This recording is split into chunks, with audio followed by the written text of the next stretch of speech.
ಪುರದರಸನ ಕಂಡು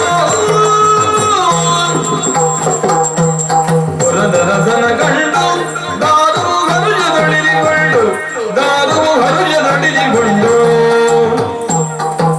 ಪರಿಪರಿಯೊಳಗು ಭಜರಿಸುದನಾದನ ಪರಿಪರಿಯೊಳಗು ಭಜರಿಸಿ ಸದ್ಗರಿಸಿ ಕೊಳ್ಳಿರಿಸಿ ಎಳನೀರ ತರಿಸಿ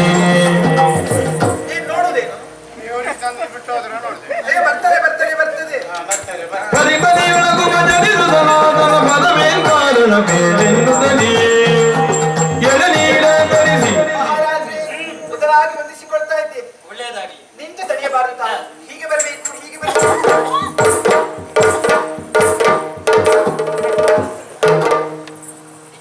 ನೀವೇನು ಕೂರ್ತೀರಿ? ನಾನು ನಿಂತಲ್ಲೇ ಕೂರ್ತೇನೆ. ಹಾಗೊಂದು ಮಾಡ್ಬೇಕು. ಹೀಗೆ ಬನ್ನಿ.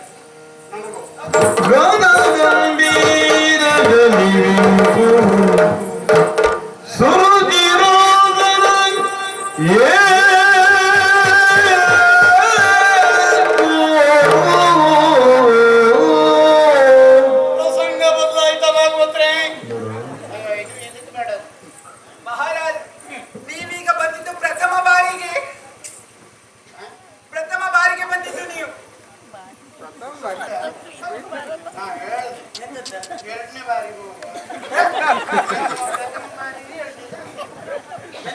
ಹಾಗೆ ಹೇಳಿದಲ್ಲ, ಬಂದದ್ದು ಮೊದಲನೇ ಸಲ ಅಂತ ಹೇಳಿ. ಬೇರೆ ಈಗ ಕುಡಿಯುವುದಕ್ಕೆ ಯಾರಿಗೆ? ನಿಮಗೆ ಅಗತ್ಯವೇ ಇಲ್ಲ. ನೀವು ಕುಡಿಯುವುದಿಲ್ವಾ? ಕುಡಿಯುವುದಿಲ್ಲ ಅಂತಲ್ಲ, ನಾವು ಹೋದಲ್ಲೆಲ್ಲ ನಮ್ಗೆ ಬೇಕಾದ ಸಿಕ್ಕುದಿಲ್ಲ ಎನ್ನುವ ಕಾರಣದಿಂದ ನಾವು ಹೊರಡುವಾಗಲೇ ಕುಡ್ಕೊಂಡೇ ಹೊರಡು. ಹೌದಾ? ತಿನ್ಲಿಕ್ಕೆ ನಾವು ಕುಡಿಯುವಾಗ ತಿನ್ನೋದು ಬಿಟ್ಟರೆ ಬೇರೆ ತಿಂದ ತುಂಡಾಗೋದ್ರೆ ಅವ್ರನ್ನ ಕೇಳಿದ್ದೆ. ಅವರು ಮಹಾರಾಜ್ರೆ, ಈ ಮೊದಲು ನೀವು ಇಲ್ಲಿವರೆಗಾಗಿ ಬಂದವರಲ್ಲ, ಇಂದು ಬಂದಿದ್ದೀರಿ ಅಂತ ಆದ್ರೆ ಇದು ವಿಶೇಷವೇ. ಹಾಗಾಗಿ ನಿಮ್ಮಲ್ಲಿ ಕೇಳು, ನನ್ನಿಂದ ಏನಾಗಬೇಕು ಹೇಳಿ. ಬರುವುದಕ್ಕೆ ಕಾರಣ ಮೊನ್ನೆ ಹೀಗೆ ತಿರುಗಾಟಕ್ಕೆ ಹೋದಾಗ ಹೌದು, ಹೀಗೆ ಕೆಲಸ ಅಂದ್ರೆ ಕೆಲಸ ಇಲ್ಲದೆ ಹೋಗುದಿಲ್ಲ ಹೇಳುದು ಮಾತ್ರ. ಹೋದಂತಹ ಸಂದರ್ಭದಲ್ಲಿ ನನ್ನ ಕಣ್ಣಿಗೆ ಒಬ್ಬಳು ಹೆಣ್ಣು ಕಂಡು, ಅವಳನ್ನ ಕಂಡಾಗ ಅವಳು ಯಾರು ಎನ್ನುವ ಹಾಗೆ ವಿಚಾರಿಸಿದವ ನಾನು. ಆಮೇಲೆ ತಿಳಿಯಿತು ನಿನ್ನ ಮಗಳು ನಿನ್ನ ಮಗಳು ಮೊನ್ನೆ ಸಿಕ್ಕಿದ್ರು.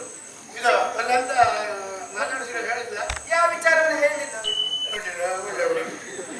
ಅವಳನ್ನ ಕಂಡಾಗ ಮನಸ್ಸಿಗೆ ಸಂತೋಷ ಆಯ್ತು.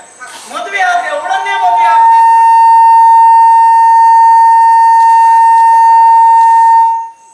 ಎನ್ನುವ ಹಾಗೆ. ಅವ ಇಷ್ಟಿಂದ ಕೂತ್ಕೊಂಡು ಅದಕ್ಕೆ ಅಂತ ಆಯ್ತು.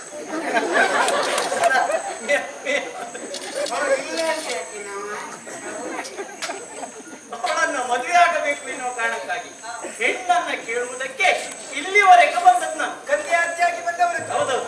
ಭಾಗ್ಯದ ಲಕ್ಷ್ಮಿಯು ಬಡವರ ಮನೆಯ ಬಾಗಿಲಿ ಬಂದಿಯ ತೆರನಾಯ್ತು. ಭಾಗ್ಯದ ಲಕ್ಷ್ಮಿಯು ಬಡವರ ಮನೆಯ ಬಾಗಿಲಿ ಬಂದೆಯ ತೆರನಾಯ್ತು. ಮನೆ ಬಾಗಿಲಿ ಬಂದೆಯ ತೆರನಾಯ್ತು. ಆಗದು ಎನ್ನುತ್ತ ಬೇಳೆನು ನಾನು ಈಗಲೇ ಈವೆನು ಮಮ ಸುದೆಯ. ಆಗದು ಎನ್ನುತ್ತ ಬೇಳೆನು ನಾನು ಈಗಲೇ ಈವೆನು ಮಮ ಸುದೆಯ. ಆಗದು ಎನ್ನುತ್ತ ಬೇಳೆನು ನಾನು ಈಗಲೇ ಈವೆನು ಮಮ ಸುದೆಯ. ಏನ್ ತಿರ್ಸ್ತಾಳಲ್ಲ ಹೆಣ್ಣಿಗೆ ನಾಲಿಗೆ ಬೇಕಲ್ಲ. ಹೆಣ್ಣಿ ಬೇಕು ನಿಂಗೆ ಯಾಕೆ? ಅಂದ್ರೆ ಅವಳು ಹೆಣ್ಣಲ್ಲ. ಅಲ್ಲ ಇವಳು ಹೆಂಗಸು. ಹಾಗೆ ಮಹಾರಾಜ್, ನೀವು ಮನೆಗೆ ಬಂದಿದ್ದು ಹೇಗಾಯ್ತು? ಹೇಗೆ? ಬಡವರ ಮನೆಗೆ ಭಾಗ್ಯಲಕ್ಷ್ಮಿ ಬಂದ ಹಾಗಾಯ್ತು. ಹಾ, ಬಡವರ ಮನೆಗೆ ಭಾಗಿರು ಜೀವಂತವಂತಾದ್ರೆ ಹೆಚ್ಚಾದ್ರೂ ತೊಳ್ಕೊಂಡು ಹೋಗ್ತದೆ. ಸ್ವಲ್ಪ ಬಂದ್ರೆ ಕುಡಿಲಿಕ್ಕೆ ನೀರಾಗಿ. ಇದು ನನ್ನ ಪುಣ್ಯ. ಪೂರ್ವ ಜನ್ಮದ ಸುಕೃತ ಫಲ ಇದು. ನಿಜವಾಗಿಯೂ ಹೌದು. ನೀ ಮಾಡಿದ ಪುಣ್ಯದ ಫಲ ಅಲ್ಲ, ಸುಕೃತುಂಡೆ ಫಲ. ಹೇಗೆ? ಹಿಂದಿನ ಜನ್ಮದ ಸುಕೃತುಂಡೆ ಫಲ. ಸುಕೃತುಂಡೆ ಅಲ್ಲ, ಸುಕೃತಾಫಲ. ಈಗ ಮಹಾರಾಜಿಗೆ ಅತ್ತೆಯಾಗುವುದು ಸಾಮಾನ್ಯವಾ?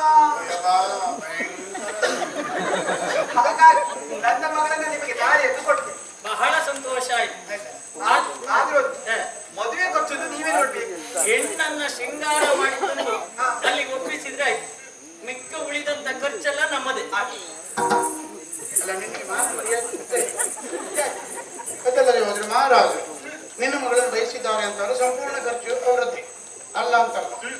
ಆದ್ರೆ ಹೆಣ್ಣಿನ ಕಡೆಯವರು ನಾವು ಕಡಿಮೆ ಆಗಬಾರ್ದು. ಹೌದಾ? ಉದಾಹರಣೆ ಹೇಳ್ತೇನೆ, ಅವ್ರು 75 ಖರ್ಚು ಮಾಡಿದ್ರೆ ನಾವು 25 ಆದ್ರೂ ಹಾಕ್ಲೇಬೇಕು. ಹೌದಾ? ಇಲ್ಲಿ ನೋಡು, ಅವರದ್ನ ಅಲ್ಲ. ಗೊತ್ತಾಗ್ತದೆ? ಹಾಗಾಗಿ ಅವರು 75,000 ಖರ್ಚು ಮಾಡಿದ್ರೆ 25 ನಿನ್ನದಾಗಬೇಕು. ಅವ್ರ ಹತ್ರ ಕೇಳಿದ್ರೆ ಬೇಡ ಅಂತಾರೆ, ನಾಳೆ ನಮ್ಮ ಮನೆ ಮುಟ್ಸು.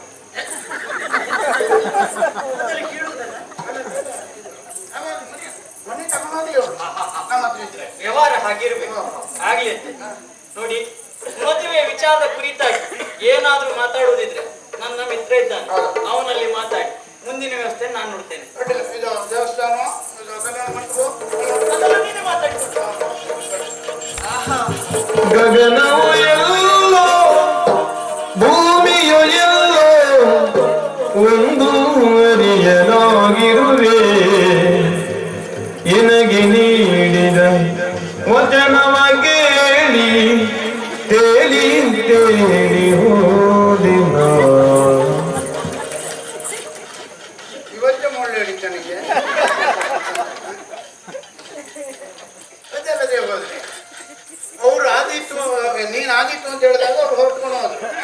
ಎಂತದ್ದು?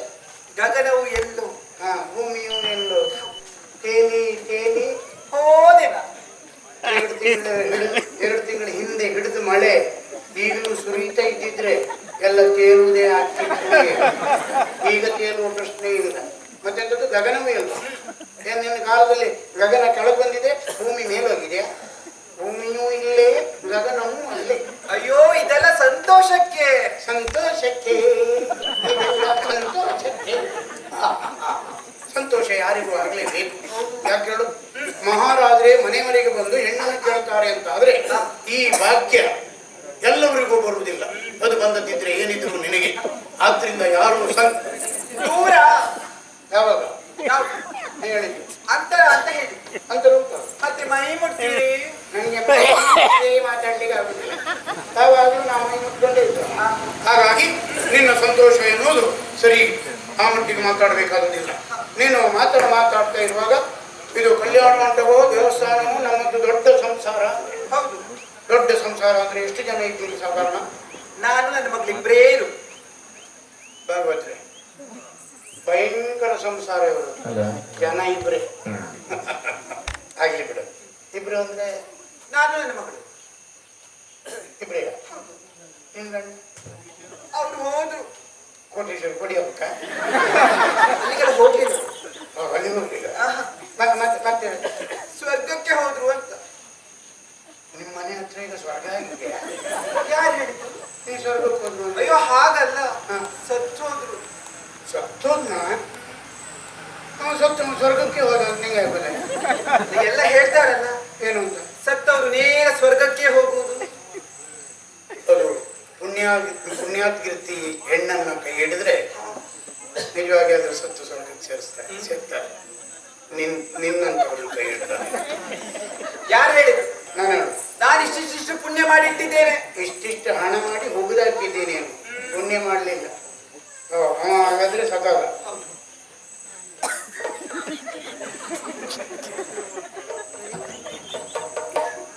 ಹುಟ್ಟಿಗಿಲ್ಲ ಇದು ಮಾಂಗಲ್ಯ. ನಾವು ಸತ್ತ ಬರ್ತೀನಿ ಅಂದ.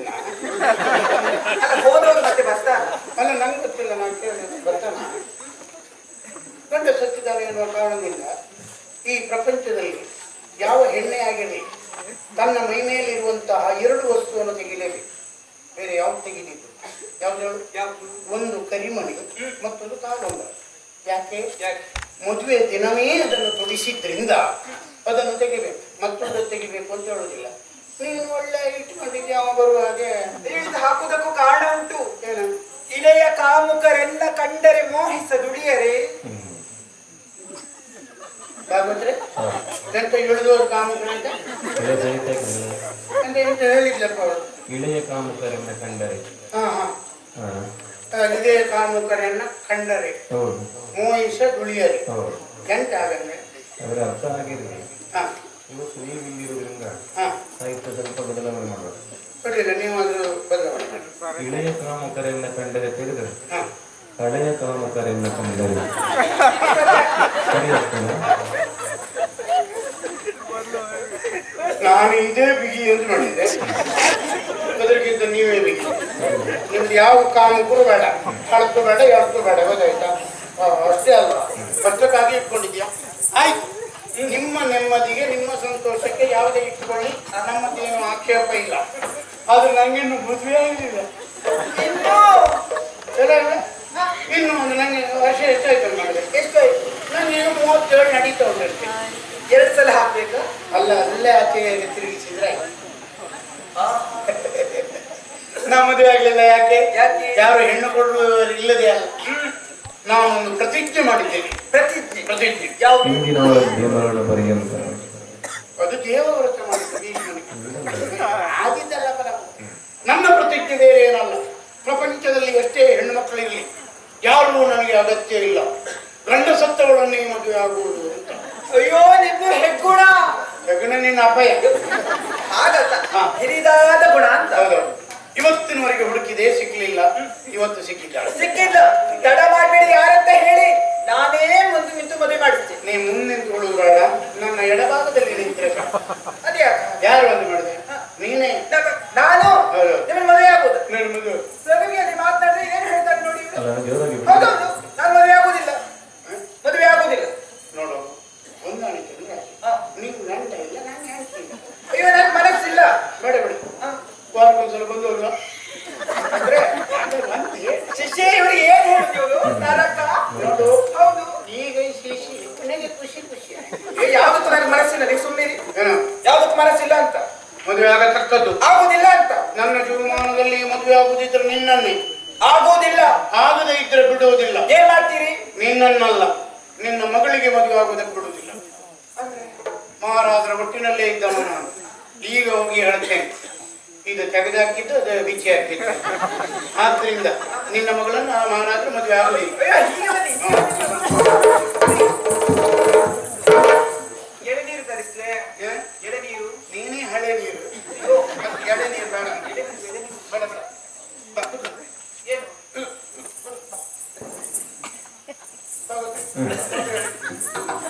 ನನಗೆ ಮನಸ್ಸಿಲ್ಲ, ಅದಲ್ಲೇ ಇರ್ಲಿ. ನನಗೆ ಮನಸ್ಸಿಲ್ಲ, ಅದಲ್ಲೇ ಇರ್ಲಿ. ಅದಲ್ಲೇ ಇರ್ಲಿ. ಯಾವುದು? ಅದೆಲ್ಲ ಪೂರೈಸುದಾ? ನನಗೆ ಮನಸ್ಸಿಲ್ಲ.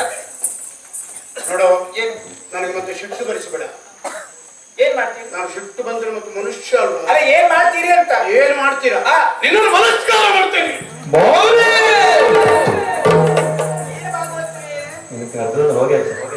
ನೀ ಸ್ವಲ್ಪ ಹಾಳಾಗಿ ಮುಳ್ತಿಂಗ್ ಹೋಗ್ಲಿಕ್ಕೆ ನಾನು ಇಷ್ಟೊತ್ತು ಕರೆದ್ರು ಬರಲಿಲ್ಲ. ಭಾಗವತ್ರ ಭಾರ ಎಂದು ಕೂಡ ಹೋಗ್ತೀಯಾ? ಮೊದಲಿಂದ ಒಳ್ಳಿಕೊಂಡು ಒಳಗಿಂದ ಸಂಬಂಧ ಉಂಟು. ಅಪಪ್ರಚಾರ ಮಾಡಬೇಡಿ. ಅಪಪ್ರಚಾರ ಮಾಡುದಲ್ಲ, ಆಗಿದೆ ಅಪಪ್ರಚಾರ. ಮದುವೆ ಆಗೋದ್ರೆ ನೀವು ಹೇಳಿದಿಲ್ ಬನ್ನಿ, ನಾನು ಹಿಂದೆ ನಿಂತು ಬಳಿ ಅವಳು ಪಕ್ಕನ ಮೈ ಮೇಲೆ ಬಿದ್ದರೆ ನೀವು ಹಿಡ್ಕೊಳ್ಳಿಕ್ಕೆ. ಹೌದಾ? ನಿನ್ನನ್ನು ಬಲಾತ್ಕಾರ ಮಾಡ್ತೇನೆ. ನೀವು ಬಲಾತ್ಕಾರ ಮಾಡುವುದಾ? ಹೌದು. ನಿಮ್ಮಿಂದ ಆಗುವುದಿಲ್ಲ. ಅದು ನಂಗೆ ಮೊದಲೇ ಗೊತ್ತು. ನೀನೇ ನನ್ನ ಬಲಾತ್ಕಾರ. ಯಾವ್ದಾದ್ರು ಒಂದು ಹೊಂದಾಣಿಕೆಗೆ ಬಾ. ಯಾವ್ದು ಆಗುದಿಲ್ಲ. ಆಗದೇ ಇದ್ರೆ ಬಿಡುವುದಿಲ್ಲ. ಏನ್ ಮಾಡ್ತೀರಿ? ನಿನ್ನನ್ನು ನಾನು ಬಲಾತ್ಕಾರ ಮಾಡುವುದು ಮಾತ್ರ ಅಲ್ಲ, ಬಲಾತ್ಕಾರ ಮಾಡಿ ಎಲ್ಲವರಿಗೂ ಹೇಳಿಬಿಡ್ತೇನೆ, ಇಂಥವಳು ಮರ್ಯಾದೆ ಬಿಟ್ಟವಳು ಅಂತ.